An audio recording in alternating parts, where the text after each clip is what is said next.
how I book loads and run my dedicated routes to where I make $1,300 per day in a day cab. Now, in this video, I'm going to break down all of the expenses that are related to that particular lane.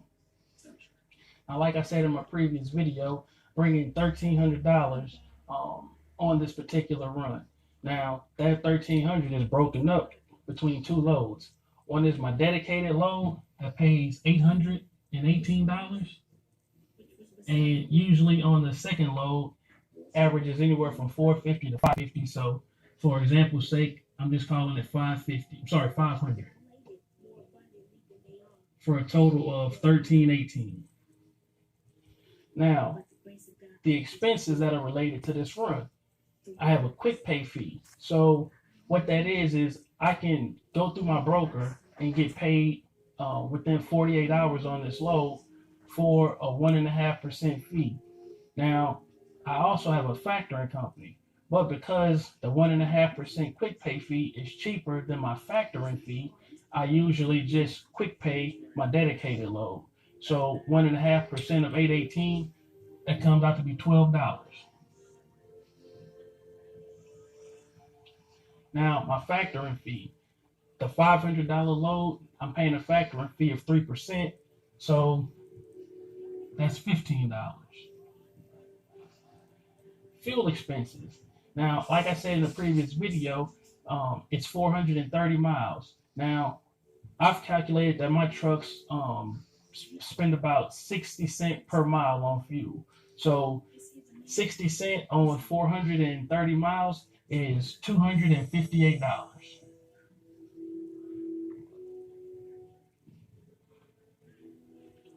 Driver pay. To run this day load, I pay my driver $325.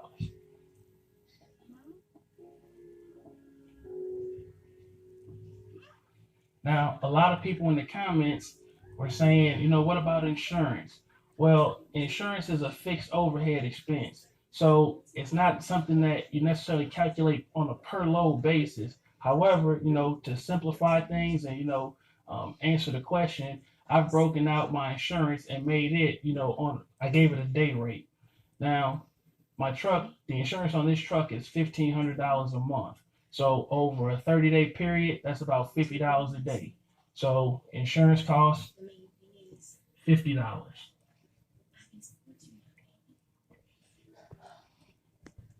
Now, if you take the 1318 revenue minus all of the expenses, I'm left with $640 in profit. So as I was editing this video, I realized that I miscalculated my taxable income. Instead of $40, it's actually $658. So it's about $18 higher than I put on the board in this video. Or taxable income.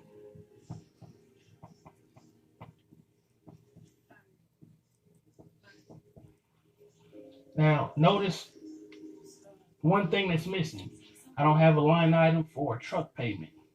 Well, the reason is I don't have a payment on my truck. I just paid it off when I bought it.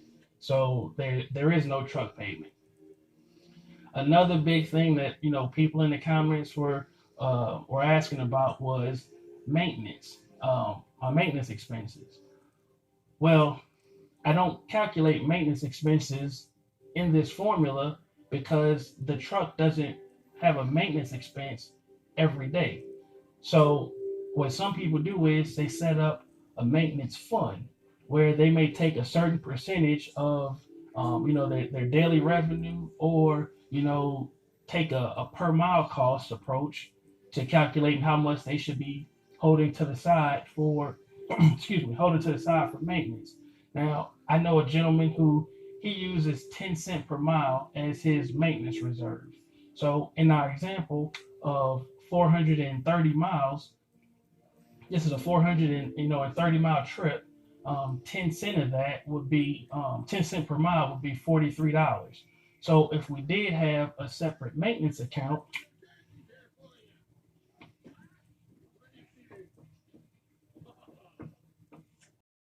I'd be setting to the side $43. Now, that $43 that doesn't change our taxable income. And the reason why is if we have this money sitting in a separate account, according to the IRS, our profit didn't change. Just because we took, the cash and separated it and put it in multiple bank accounts, the profit was still the same. So this is still going to be the number that we're going to pay taxes on. So for that reason, I don't calculate maintenance. I don't calculate maintenance into this analysis. Now, if I'm analyzing my loads after the fact, and there was, in fact, a maintenance expense such as a flat tire that might have cost me $400, I will then subtract it then.